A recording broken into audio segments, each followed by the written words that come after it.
បងប្អូនអ្នកសារព័ត៌មានជាតិអន្តរជាតិទាំងអស់ដែលមានវត្តមាននៅក្នុងសន្និសីទសារព័ត៌មានរបស់យើងនៅរសៀលថ្ងៃទី31ខែមីនាឆ្នាំ2025នេះនៅថ្ងៃនេះគឺក្រសួងព័ត៌មានរបស់យើងបានរៀបចំនៅសន្និសីទសារព័ត៌មានមួយដើម្បីប្រកាសអំពីការបើកយុទ្ធនាការប្រឆាំងព័ត៌មានคล้ายៗក្រោមប្រធានបទនិយាយថាទេចំពោះព័ត៌មានคล้ายៗដែលពិធីបើកជាផ្លូវការគឺនឹងធ្វើឡើងនៅថ្ងៃស្អែកគឺនៅថ្ងៃទី1ខែមេសាឆ្នាំ2025នៅរសៀលនេះនៅក្នុងសន្និសីទសារព័ត៌មានរបស់យើងខ្ញុំនឹងជម្រាបជូនទី1គឺពាក់ព័ន្ធជាមួយនឹងថាហេតុអ្វីបានជាក្រសួងព័ត៌មានរបស់យើងត្រូវរៀបចំយុទ្ធនាការប្រឆាំងព័ត៌មានคล้ายៗទី2គឺដំណើរការនៃយុទ្ធនាការប្រឆាំងព័ត៌មានคล้ายៗរបស់យើងដែលនឹងប្រើប្រាស់រយៈពេលប៉ុន្មានទៅមុខនិងទី3គឺអំពីដំណើរការនៃការតាមដានក៏ដូចជាធ្វើរបាយការណ៍ពាក់ព័ន្ធជាមួយនឹងការផ្សព្វផ្សាយព័ត៌មានคล้ายៗនៅលើបណ្ដាញទំនាក់ទំនងសង្គមនិងប្រព័ន្ធផ្សព្វផ្សាយមួយចំនួនក៏ដូចជាវិធានការដែលបានដាក់ចុះដើម្បីគ្រប់គ្រងទៅលើការប្រយុទ្ធប្រឆាំងព័ត៌មានคล้ายៗទី1គឺពាក់ព័ន្ធជាមួយនឹងមូលហេតុនៃការរៀបចំនៅយុទ្ធនាការប្រឆាំងព័ត៌មានคล้ายៗនេះគឺដោយដែលបងប្អូនអ្នកសារព័ត៌មានបានជ្រាបស្រាប់ហើយមុននឹងដំណើរការខ្ញុំសូមណែនាំគីឡូថាបងប្អូនអត់ដឹងថាតើអ្នកសងខាងរបស់ខ្ញុំជានរណាទី1គឺអាដាមទេវស្នារិទ្ធអនុរដ្ឋលេខាធិការនិងជាអ្នកនាំពាក្យរបស់ក្រសួងព័ត៌មានរបស់យើងដែលនឹងបន្តដឹកនាំធ្វើយុទ្ធនាការប្រឆាំងព័ត៌មានคล้ายៗក្រោយពេលដែលយើងបើកជាផ្លូវការនៅថ្ងៃទី1ខែមេសាទី2គឺកញ្ញាឆននាវីអគ្គនាយិការរងនៃអគ្គនាយកដ្ឋានព័ត៌មាននិងសោតទស្សន៍ដែលបានធ្វើកិច្ចការងារយ៉ាងសំខាន់គឺពាក់ព័ន្ធជាមួយនឹងការសម្របសម្រួលក៏ដូចជាការតាមដានទៅលើការផ្សព្វផ្សាយព័ត៌មានคล้ายៗនៅលើបណ្ដាញទំនាក់ទំនងសង្គមរបស់យើងជាប្រចាំថ្ងៃហើយនៅរៀងរាល់ថ្ងៃគឺនៅពេលដែលល្ងាចគឺនៅម៉ោង5ឬក៏ម៉ោង6ល្ងាចយើងធ្វើការបូកសរុប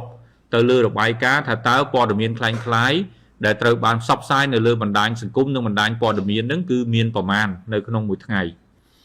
ឡូវនេះខ្ញុំចាប់ផ្ដើមអំពីថាតើមូលហេតុអ្វីបានជាយើងចាប់រៀបចំយុទ្ធនាការប្រឆាំងព័ត៌មានคล้ายៗចំណុចទី1គឺ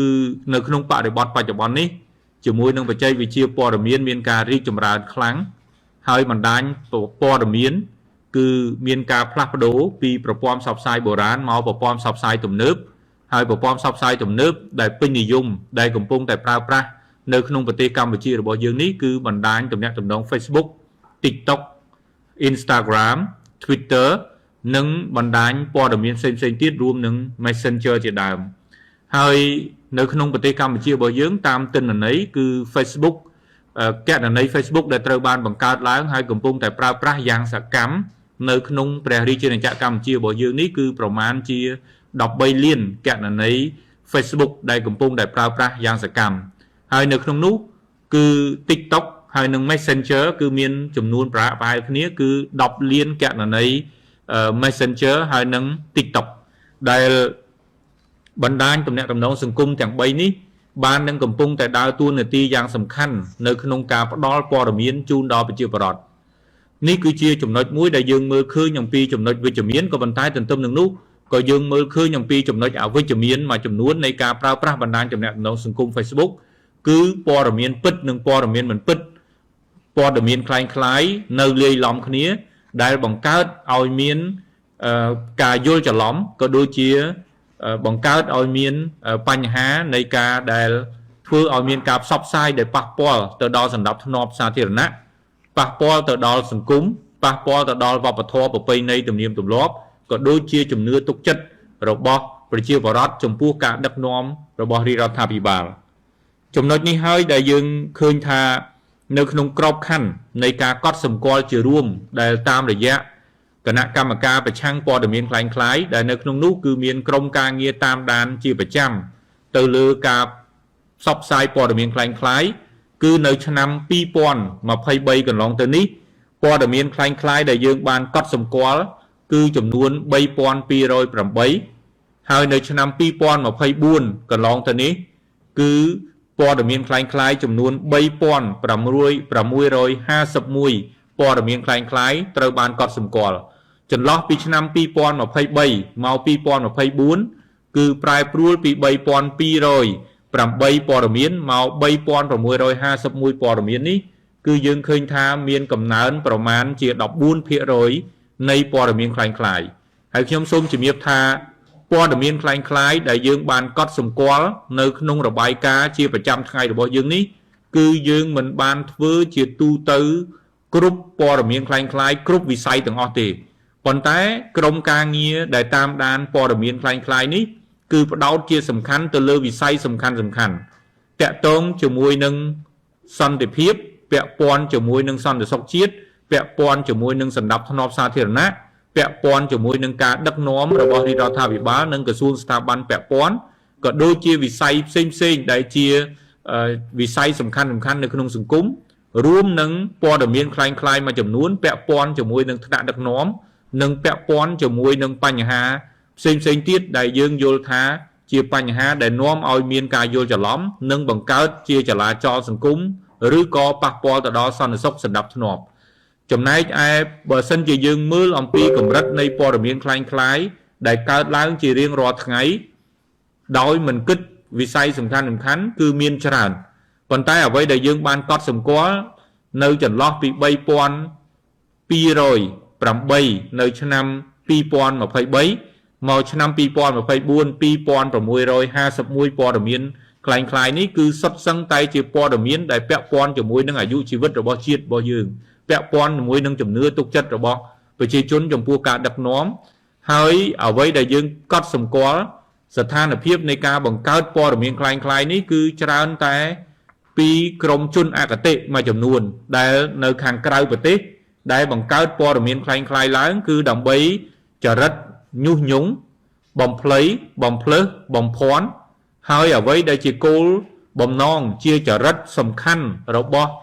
ពួកគេនៅក្នុងការបង្កើតព័ត៌មានคล้ายៗគឺធ្វើយ៉ាងណា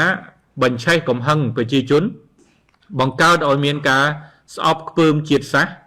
ក៏ដូចជាការរើសអើងហើយនឹងទម្លាក់នៅជំនឿទុកចិត្តរបស់ប្រជាជនចំពោះការដឹកនាំរបស់រដ្ឋាភិបាលហើយអ្វីដែលជាចរិតពិតប្រាកដនៃការបង្កើតព័ត៌មានคล้ายៗពីមួយថ្ងៃទៅមួយថ្ងៃនោះគឺពួកគេចង់បញ្ឆេះកំហឹងប្រជាជនហើយទាញទៅឲ្យមានការផ្ទុះនៅបដិវត្តពណ៌ដើម្បីផ្ដួលរំលំរដ្ឋាភិបាលតែម្ដងដោយអ្វីដែលគេបានប្រើប្រាស់នៅក្នុងវិធីសាស្ត្រនៃការផ្ដួលរំលំរបបដឹកនាំផ្សេងៗនៅតាមបណ្ដាប្រទេសផ្សេងគឺប្រើប្រាស់បណ្ដាញទំនាក់ទំនងសង្គម TikTok Facebook ហើយបង្កើតព័ត៌មានคล้ายៗដើម្បីបំភ្លៃបំភ្លើសនិងបំភាន់ការពិតសម្រាប់ប្រជាជនកម្ពុជាខ្ញុំសូមជំរាបជូនថាក្នុងកម្រិតនៃព័ត៌មានคล้ายៗគឺបើយើងនិយាយអំពីប្រភេទព័ត៌មានคล้ายៗគឺយើងអាចចែកចេញជា3ធំព័ត៌មានคล้ายៗគឺភាសាអង់គ្លេសគេហៅថា fake news ជាព័ត៌មានរួមប៉ុន្តែបើយើងមើលអំពីព័ត៌មានคล้ายៗជារួម fake news នេះវាមាន3សំខាន់ថែមទៀត3ប្រភេទទី1គេហៅថាជាព័ត៌មានក្លែងបន្លំឬក៏ភាសាអង់គ្លេសគេហៅថា disinformation ទី2គឺព័ត៌មានបំភ្លៃភាសាអង់គ្លេសថា malinformation ហើយព័ត៌មានទី3គឺព័ត៌មានភ័ន្តច្រឡំគេហៅថា misinformation នៅក្នុងចំណោមព័ត៌មានคล้ายៗទាំង3នេះព័ត៌មានคล้ายៗទី1និងទី2គឺ disinformation malinformation គឺព័ត៌មានក្លែងបន្លំនិងព័ត៌មានបំភ្លៃនេះគឺត្រូវបានបង្កើតឡើងដោយមានចេតនាពិតប្រាកដមួយគឺចេតនាអាក្រក់បាទហើយបើព័ត៌មានទី3គឺ misinformation អានឹងព័ត៌មានភ័ន្តច្រឡំគឺជាព័ត៌មានអចេតនាប៉ុន្តែ2គឺការដែលយើងបានតាមដានព័ត៌មានពី3000ជាងនៅឆ្នាំ3651ព័ត៌មាននៅឆ្នាំ2024កន្លងទៅនេះជាចរិតគឺព័ត៌មានបំភ្លៃនិងព័ត៌មានក្លែងបន្លំដែលមានចរិតបំផ្លាញសន្តិសុខសណ្ដាប់ធ្នាប់សាធារណៈហើយមានចរិតយុះញង់ឲ្យស្អប់ខ្ពើមជាតិសាសន៍ ឬក៏ជាប្រភេទព័ត៌មានដែលញុះញង់ប្រជាពលរដ្ឋឲ្យបះបោឲ្យតវ៉ាដូចជាករណី CLV DTA ជាដើមដែលបង្កើតព័ត៌មានคล้ายៗគឺស្ថិតនៅក្នុងក្របខ័ណ្ឌនៃចេតនាទុច្ចរិតដើម្បីបំភ្លៃបំភ្លើសហើយនឹងនាំឲ្យប្រជាពលរដ្ឋតវ៉ាដោយឈរលើមូលដ្ឋាននៃព័ត៌មានមិនត្រឹមត្រូវនោះនេះគឺជាអ្វីមួយដែលខ្ញុំសូមជម្រាបជូនពាក់ព័ន្ធជាមួយនឹងស្ថានភាពរួមនៃព័ត៌មានคล้ายៗហើយបច្ចុប្បន្ននេះជាមួយនឹងនិន្នាការនៃការប្រើប្រាស់បណ្ដាញទំនាក់ទំនងសង្គមកាន់តែកើនឡើងនៅក្នុងជាប្រភពព័ត៌មានសំខាន់គឺកម្រិតនៃកំណើនព័ត៌មានคล้ายៗកើនឡើងចន្លោះពីឆ្នាំ2023មក2024គឺមានការកើនឡើង 14% ហើយឆ្នាំ2025នេះក៏យើងសង្កេតឃើញមានចរន្តនៃការបង្កើតព័ត៌មានคล้ายៗគឺកាន់តែពឹសពុលកាន់តែមានគំនិតទុច្ចរិតឡើងនៅពេលដែលក្រុមជនមួយចំនួនបានប្រើប្រាស់បណ្ដាញទំនាក់ទំនងសង្គមដើម្បីបំពេញនៅរបៀបវរៈនយោបាយរបស់ខ្លួននោះគឺការបំភ្លៃការពិតអំពីប្រទេសកម្ពុជានិងការផ្សព្វផ្សាយព័ត៌មានផ្សេងៗដើម្បីធ្វើឲ្យប្រជាពលរដ្ឋមានការយល់ច្រឡំហើយនឹងការគិតខុសសម្រាប់ចិត្តខុសចំពោះការដឹកនាំនិងចំពោះស្ថានភាពរួមទាំងនេះអញ្ចឹងហើយបានជានៅក្នុងបរិបទនេះក្រសួងព័ត៌មានបានរៀបចំនៅយុទ្ធនាការនិយាយថាទេចំពោះព័ត៌មានคล้ายៗនេះឡើងនៅក្នុងគោលបំណងដើម្បីកាត់បន្ថយឲ្យមកនៅកម្រិតអបបរមាគឺតិចបំផុតហើយនឹងឈានទៅលុបបំបាត់នៅព័ត៌មានคล้ายៗពីលំហព័ត៌មាននៅក្នុងសង្គមកម្ពុជាសម្ដៅធានាឲ្យបាននៅសន្តិសុខព័ត៌មានដែលសន្តិសុខព័ត៌មាននេះក្រសួងព័ត៌មានរបស់យើងបានផ្ដោតទៅលើគោលសំខាន់3ទី1គឺធានាសិទ្ធិទទួលព័ត៌មានរបស់ប្រជាពលរដ្ឋទី2គឺនិយាយអំពីគុណភាពព័ត៌មានរបស់ជូនដល់ប្រជាពលរដ្ឋនិងទី3គឺសុវត្ថិភាពព័ត៌មានសម្រាប់ប្រជាពលរដ្ឋប្រើប្រាស់អញ្ចឹងហើយបានជាអ្វីដែលយើងរៀបចំនៅយុទ្ធនាការនេះគឺដើម្បីធានានិងគ្រប់គ្រងនៅសន្តិសុខព័ត៌មានដែលជាបេសកកម្មចម្បងមួយរបស់ក្រសួងព័ត៌មានរបស់យើងនៅក្នុងនាមជាសេនាធិការរបស់រាជរដ្ឋាភិបាលក្នុងការផ្ដល់និងការពារនៅសិទ្ធិទទួលព័ត៌មានរបស់ប្រជាពលរដ្ឋប្រកបដោយ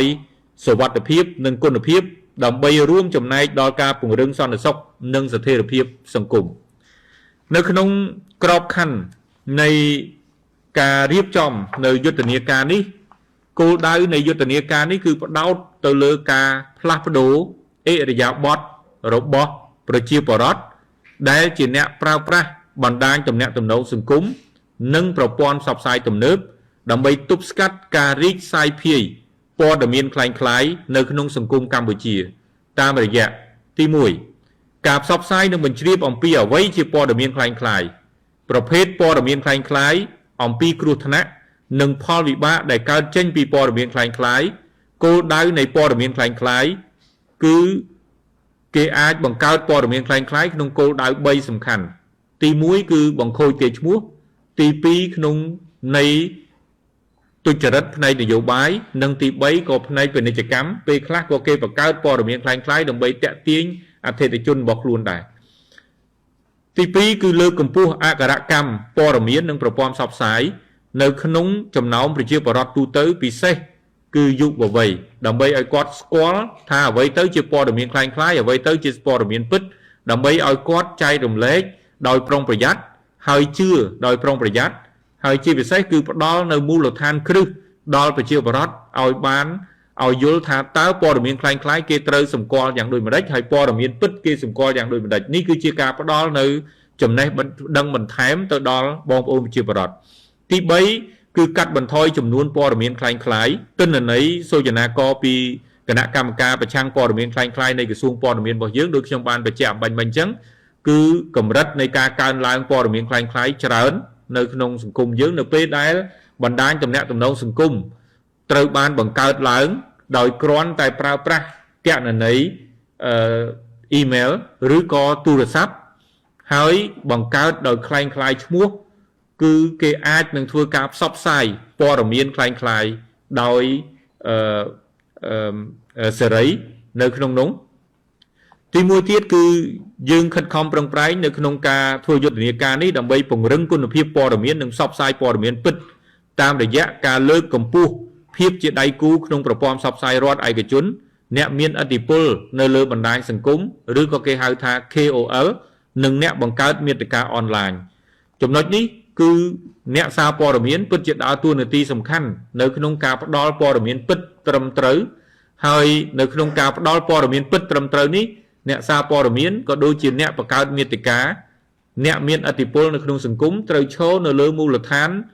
តុល្យភាពព័ត៌មានប្រភពព័ត៌មានច្បាស់លាស់ផ្ទៀងផ្ទាត់ប្រភពព័ត៌មានច្បាស់លាស់មុននឹងធ្វើការផ្សព្វផ្សាយដើម្បីជៀសវាងការដែលមិនផ្ទៀងផ្ទាត់ច្បាស់លាស់ពីប្រភពព័ត៌មាននេះពេលដែលផ្សព្វផ្សាយទៅគឺធ្វើឲ្យមានការយល់ច្រឡំធ្វើឲ្យធ្វើឲ្យមានការភ័ន្តច្រឡំទៅលើអ្វីដែលបានផ្សព្វផ្សាយជាមួយគ្នានេះយុទ្ធនាការនេះក៏មានទិសដៅនៅក្នុងការអប់រំស្ដីអំពីច្បាប់វិជ្ជាជីវៈព័ត៌មានក្រមសីលធម៌មនសិការភាពជាគំរូនិងការទទួលខុសត្រូវក្នុងសង្គមហើយនឹងរៀបចំនិងពង្រឹងការអនុវត្តនៅគោលនយោបាយលិខិតបទដ្ឋានវិធានការនិងមធ្យោបាយប្រឆាំងព័ត៌មានคล้ายៗផ្សេងៗទៀតអ្វីដែលយើងរំពឹងទុកលទ្ធផលដែលចេញពីយុទ្ធនាការដែលនឹងត្រូវធ្វើឡើងចាប់ពីថ្ងៃទី1ខែមេសាគឺសម្រាប់រយៈពេល12ខែហើយដំណើរការនៃការធ្វើយុទ្ធនាការប្រឆាំងព័ត៌មានคล้ายៗរបស់យើងនេះគឺផ្ដោតជាសំខាន់គឺទៅលើប្រព័ន្ធផ្សព្វផ្សាយ Digital គឺនៅលើបណ្ដាញទំនាក់ទំនងសង្គមដែលជាមធ្យោបាយយ៉ាងសំខាន់នៃការទទួលព័ត៌មានរបស់ប្រជាពលរដ្ឋហើយយើងនឹងចាប់ផ្ដើមចែកនៅក្នុងការធ្វើកិច្ចការងារនេះនៅតាមបណ្ដាខេត្តនីមួយៗក្នុងមួយខែគឺ2ខេត្តដែលនឹងត្រូវអនុវត្តនៅវិធានការនិងយុទ្ធនាការផ្សេងៗក្នុងការប្រឆាំងទៅនឹងព័ត៌មានคล้ายៗអញ្ចឹងយុទ្ធនាការនេះគឺយើងរំពឹងថានឹងសម្រេចបានបូកផ្សំជាមួយនឹងការអនុវត្តនៅវិធានការនិងយន្តការនានាផងនឹងរួមចំណែកដ៏សំខាន់ដើម្បីប្រែក្លាយការបដិញ្ញាចិត្តរបស់រាជរដ្ឋាភិបាល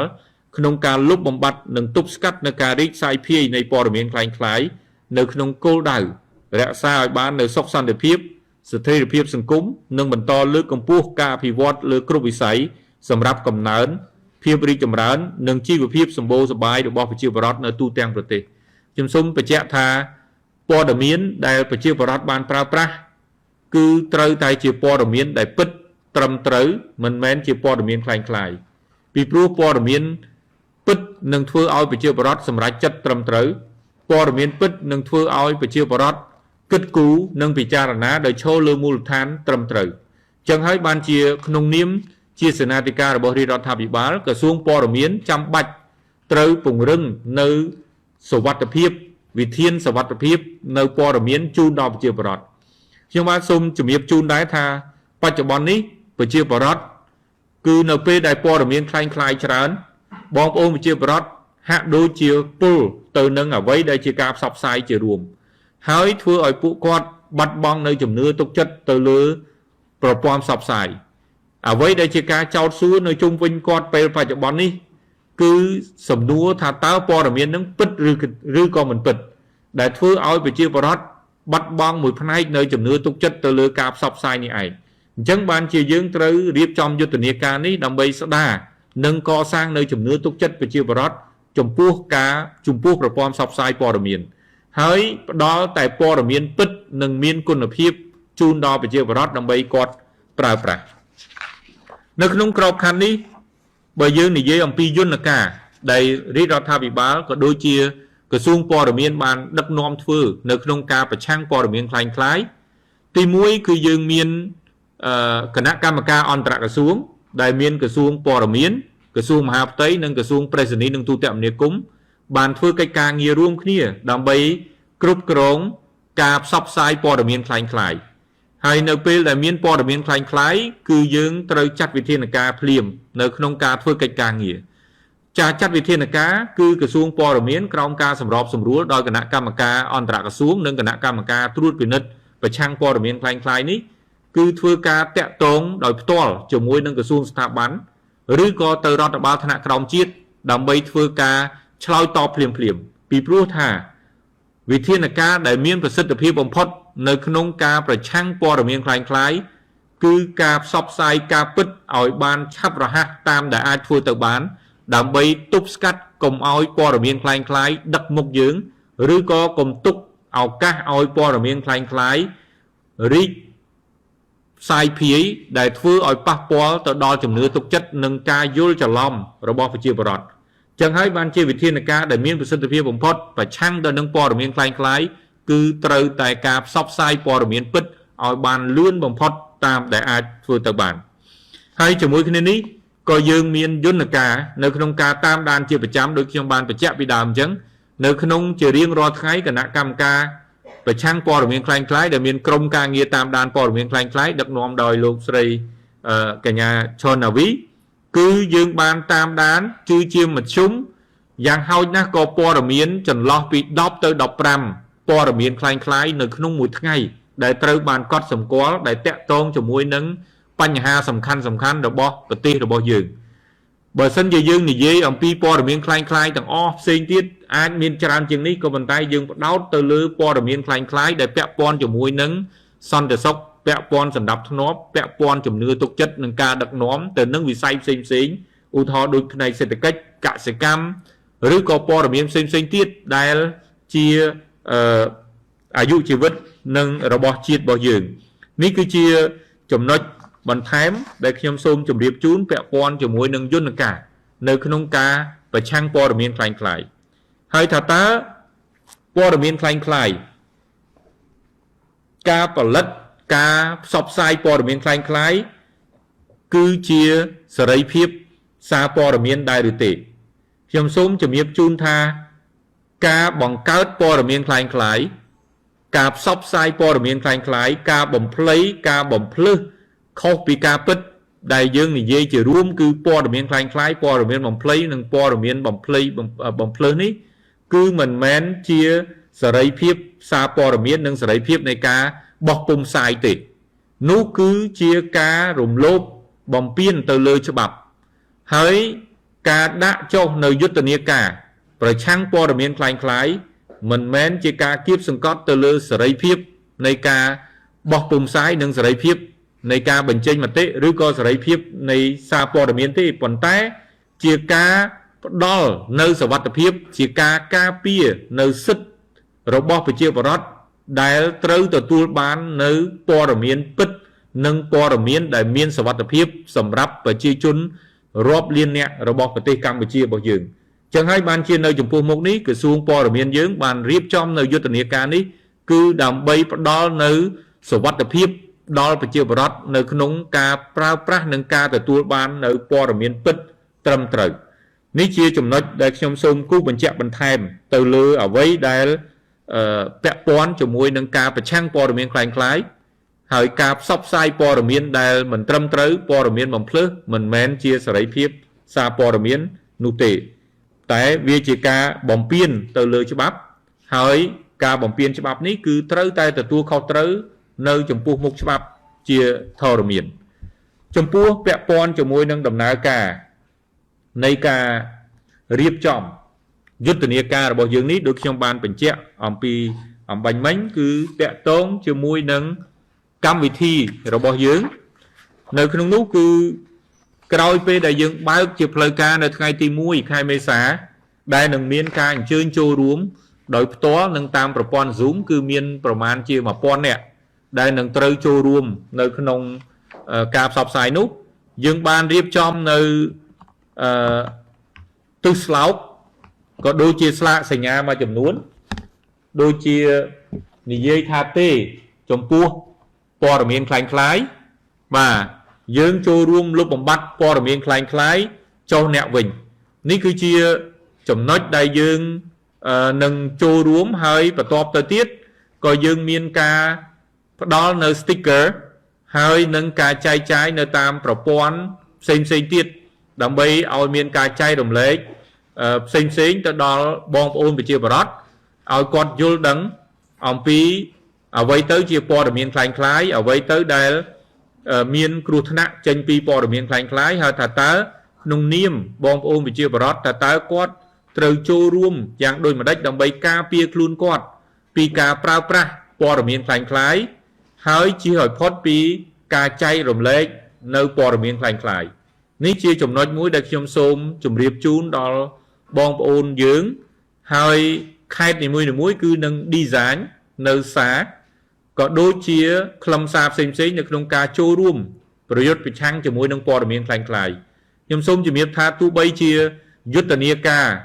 ប្រឆាំងព័ត៌មានคล้ายៗរហូតមកដល់ពេលនេះគឺយើងបានចាប់ផ្ដើមសន្និសីទសារព័ត៌មានស្អែកយើងចាប់ផ្ដើមផ្លូវការតែក្រសួងព័ត៌មានបានសហការជាមួយនឹងក្រសួងប្រៃសណីនិងទូរគមនាគមន៍រួចស្រេចទៅហើយនៅក្នុងការបញ្ជូនសារតាមទូរស័ព្ទដៃអំពីសារអប់រំខ្លីៗកុំចែកចាយព័ត៌មានคล้ายៗត្រូវយល់ដឹងថាតើព័ត៌មានคล้ายៗមានផលប៉ះពាល់អ្វីខ្លះដល់យើងដល់សង្គមក៏ដូចជា call tune ដែលយើងដាក់នៅក្នុងប្រព័ន្ធទូរស័ព្ទដែលនេះគឺជាចំណុចមួយដែលយើងចាប់ផ្ដើមនៅក្នុងការធ្វើឲ្យបងប្អូនប្រជាពលរដ្ឋយល់ដឹងហើយនឹងចូលរួមសកម្មភាពយើងអាចនិយាយបានថាមនុស្សម្នាក់គឺជាជនបង្គោលម្នាក់នៅក្នុងការប្រឆាំងព័ត៌មានคล้ายៗហើយយើងទាំងអស់គ្នាគឺជាអ្នកដែលត្រូវចូលរួមប្រឆាំងនឹងព័ត៌មានคล้ายៗទោះបីជាក្រសួងព័ត៌មានបានដឹកនាំក៏ប៉ុន្តែអ្វីដែលយើងត្រូវចូលរួមគឺមនុស្សទាំងអស់គ្នាគឺត្រូវចូលរួមជាមួយក្រសួងព័ត៌មានជាមួយនឹងស្ថាប័នពាក់ព័ន្ធដើម្បីធ្វើការប្រយុទ្ធប្រឆាំងព័ត៌មានคล้ายៗដើម្បីចូលរួមធានាសុវត្ថិភាពព័ត៌មានជូនទៅដល់ប្រជាជនកម្ពុជាហើយអ្វីដែលសំខាន់យើងត្រូវប្រុងប្រយ័ត្ននៅក្នុងការចែករំលែកប្រុងប្រយ័ត្ននៅក្នុងការផ្សព្វផ្សាយព័ត៌មានដែលខុសពីការពិតព្រោះការផ្សព្វផ្សាយព័ត៌មានខុសពីការពិតព័ត៌មានคล้ายៗគឺមិនមែនជាសេរីភាពនៃការផ្សព្វផ្សាយរបស់បងប្អូនទេបាទនេះគឺជាចំណុចដែលខ្ញុំសូមគូសបញ្ជាក់បន្ថែមទៅលើអ្វីដែលបងប្អូនត្រូវដឹងចំណុចមួយទៀតពាក់ព័ន្ធជាមួយនឹងអ្នកសារព័ត៌មានបើយើងនិយាយអំពីអ្នកកាសែតគឺត្រូវគោរពក្រមសីលធម៌វិជ្ជាជីវៈនិងផ្សាយពីព័ត៌មានពិតប្រាកដមិនមែនជាព័ត៌មានคล้ายៗទេហើយនៅក្នុងបរិបទបច្ចុប្បន្ននៅពេលដែលបច្ចេកវិទ្យាទំនើបកំពុងតែរីកចម្រើននេះការផ្សាយផ្ទាល់របស់បងប្អូនមួយចំនួនគឺមិនបានគោរពត្រឹមត្រូវទៅតាមក្រមសីលធម៌វិជ្ជាជីវៈទេគឺមានតែប្រភពតាមមួយចំហៀងផ្សាយសិនហើយប្រភពខ្លះត្រឹមត្រូវវាអត់អីទេប៉ុន្តែប្រភពខ្លះគឺជាប្រភពដែលមានព័ត៌មានមិនត្រឹមត្រូវព័ត៌មានដែលគាត់ក្តាប់អត់ជុំហើយពេលដែលផ្សព្វផ្សាយទៅនេះគឺធ្វើឲ្យមានការយល់ច្រឡំចឹងហើយបានជានៅក្នុងក្របខ័ណ្ឌនៃការចូលរួមទប់ស្កាត់ព័ត៌មានคล้ายៗនិងព័ត៌មានដែលមិនត្រឹមត្រូវត្រូវបានផ្សព្វផ្សាយនឹងតើអ្នកសារព័ត៌មានត្រូវចូលរួមយ៉ាងដូចម្តេចនោះគឺត្រូវតែប្រកាន់នៅគោលការណ៍តុល្យភាពព័ត៌មានដែលជាក្រមសីលធម៌វិជ្ជាជីវៈមួយរបស់អ្នកកាសែតគឺមុននឹងផ្សាយត្រូវប្រកាន់នៅគោលការណ៍តុល្យភាពព័ត៌មានគឺរវាងព័ត៌មានដែលគេចោទប្រកាន់ត្រូវតែមានការបកស្រាយគឺជាចំណុចមួយដែលយើងចាំបាច់ត្រូវធ្វើកុំប្រញាប់ប្រញាល់នៅក្នុងការផ្សព្វផ្សាយនៅពេលដែលព័ត៌មានទាំងអស់នោះយើងមិនប្រកាសថាតើព័ត៌មាននឹងត្រឹមត្រូវដែរឬទេសូមកុំប្រញាប់ប្រញាល់នៅក្នុងការផ្សព្វផ្សាយព័ត៌មាននៅពេលដែលយើងមិនទាន់បានផ្ទៀងផ្ទាត់ត្រឹមត្រូវតើប្រភពព័ត៌មានដែលផ្ដល់ឲ្យយើងនោះតើជាប្រភពព័ត៌មានដែលពិតប្រាកដដែលជឿទុកចិត្តដែរឬទេពីព្រោះជួនកាលបងប្អូនអ្នកសារព័ត៌មានមួយចំនួនបើសិនជាមិនប្រកាន់គោលការណ៍តុល្យភាពព័ត៌មានផ្ទៀងផ្ទាត់ប្រភពព័ត៌មានឲ្យច្បាស់ទេអ្នកទាំងអស់គ្នាអាចនឹងជាជនរងគ្រោះដោយប្រភពព័ត៌មានពីព្រោះប្រភពព័ត៌មានខ្លះមិនមែនស្មោះត្រង់ជាមួយនឹងបងប្អូនអ្នកសារព័ត៌មានទេចឹងហើយបានជាយើងត្រូវយកចិត្តទុកដាក់ខ្ពស់នៅក្នុងការផ្ទៀងផ្ទាត់ប្រភពព័ត៌មានឲ្យបានច្បាស់លាស់នៅក្នុងការអនុវត្តនៅតួនាទីភារកិច្ចរបស់យើងហើយខ្ញុំសូមបញ្ជាក់ថាការផ្សាយព័ត៌មានคล้ายៗពុំមែនជាការផ្សាយព័ត៌មានទេបាទការផ្សាយឬក៏ការគម្រាមផ្សព្វផ្សាយព័ត៌មានដើម្បីសម្អុយគេឈ្មោះបុគ្គលណាម្នាក់ដោយភ្ជាប់ទៅនឹងលក្ខខណ្ឌ ជំរិតយកលៀបសការៈឬក៏កំហែងទាពីបុគ្គលនោះក៏ពុំមែនជាការផ្សាយព័ត៌មានដែរប៉ុន្តែជាអំពើខុសច្បាប់នៅចំពោះមុខច្បាប់កម្ពុជាអ្នកកាសែតពុំមានអភ័យឯកសិទ្ធិទេអញ្ចឹងនៅពេលដែលអ្នកកាសែតធ្វើខុសគឺត្រូវតែទទួលខុសត្រូវចំពោះមុខច្បាប់ប៉ុន្តែអ្នកកាសែតមានអាវក្រោះការពារខ្លួនគឺនៅពេលដែលផ្សាយព័ត៌មានពិតនិងផ្សាយព័ត៌មានប្រកបដោយក្រមសីលធម៌វិជ្ជាជីវៈនិងដោយគោរពច្បាប់ស្តីពីរបបសារព័ត៌មានហើយជាពិសេសគឺអនុវត្តតាមធម្មនុញ្ញនៃវិជ្ជាជីវៈសារព័ត៌មានដែលយើងបានរៀបចំហើយបានផ្សព្វផ្សាយបានចែកទៅឲ្យបងប្អូនគឺសូមអនុវត្តប្រកាន់ទៅតាមធម្មនុញ្ញវិជ្ជាជីវៈសារព័ត៌មានដែលជាអាវក្រោះការពារបងប្អូនពិតជាបានដើរតួនាទីសំខាន់នៅក្នុងការផ្ដល់នៅការពិតពាក់ព័ន្ធជាមួយនឹងរឿងរ៉ាវនៃសង្គមហើយខ្ញុំសូមជម្រាបជូនថាតាមរយៈប្រព័ន្ធផ្សព្វផ្សាយព័ត៌មានទាំងព័ត៌មានប្រពៃណីទាំងព័ត៌មានទំនើបគឺបានចូលរួមយ៉ាងសកម្មជាមួយនឹងរាជរដ្ឋាភិបាលផ្ដល់នៅបញ្ហាផ្ដល់នៅព័ត៌មានជាច្រើនដែលជាបញ្ហាដែលកើតឡើងនៅតាមតំបន់ផ្សេងៗជូនដល់ប្រមុខរាជរដ្ឋាភិបាលជូនដល់ក្រសួងស្ថាប័ននៅក្នុងការឆ្លើយតបក៏ដូចជាដោះស្រាយភ្លាមបានទាន់ពេលវេលាហើយនៅក្នុងក្របខ័ណ្ឌនេះខ្ញុំសូមថ្លែងអំណរគុណចំពោះបងប្អូនអ្នកសារព័ត៌មានទាំងអស់ដែលប្រកាន់នៅក្រមសីលធម៌វិជ្ជាជីវៈប្រកាន់នៅច្បាប់បំពេញកិច្ចការងារប្រកបដោយការទទួលខុសត្រូវហើយផ្ដល់នៅការពិតសម្រាប់សង្គមរបស់យើងផ្ដល់នៅការរីកគុណដើម្បីស្ថាបនាដើម្បីភាពរីកចម្រើននៃសង្គមរបស់យើងហើយខ្ញុំជឿជាក់ថាតាមរយៈបងប្អូនសារព័ត៌មានទាំងអស់គឺពិតជាដើរតួនាទីសំខាន់នៅក្នុងការផ្ដល់ព័ត៌មានពិតត្រឹមត្រូវជូនដល់សង្គមអ្វីដែលរាជរដ្ឋាភិបាលចង់បានគឺការទទួលបាននៅព័ត៌មានដែលពិតនិងត្រឹមត្រូវប៉ុន្តែមិនមែនជាព័ត៌មានដែលបំភ្លៃបំភ្លើសឬក៏ព័ត៌មានដែលមូលបង្កាច់ខុសពីការពិតហើយដែលជាព័ត៌មានដែលមិនត្រឹមត្រូវដែលធ្វើឲ្យការសម្រេចចិត្តឬក៏ការដោះស្រាយបញ្ហាមិនចំបញ្ហានេះជាចំណុចដែលខ្ញុំសូមផ្ដល់ជូនទៅដល់បងប្អូនអ្នកសារព័ត៌មានអញ្ចឹងជារួមមកវិញយុទ្ធនាការនិយាយថាទេចំពោះព័ត៌មានคล้ายៗនៅថ្នាក់ជាតិនិងថ្នាក់ក្រោមជាតិដែលយើងនឹងធ្វើឡើងនៅទូទាំងប្រទេស25ខែរាជធានី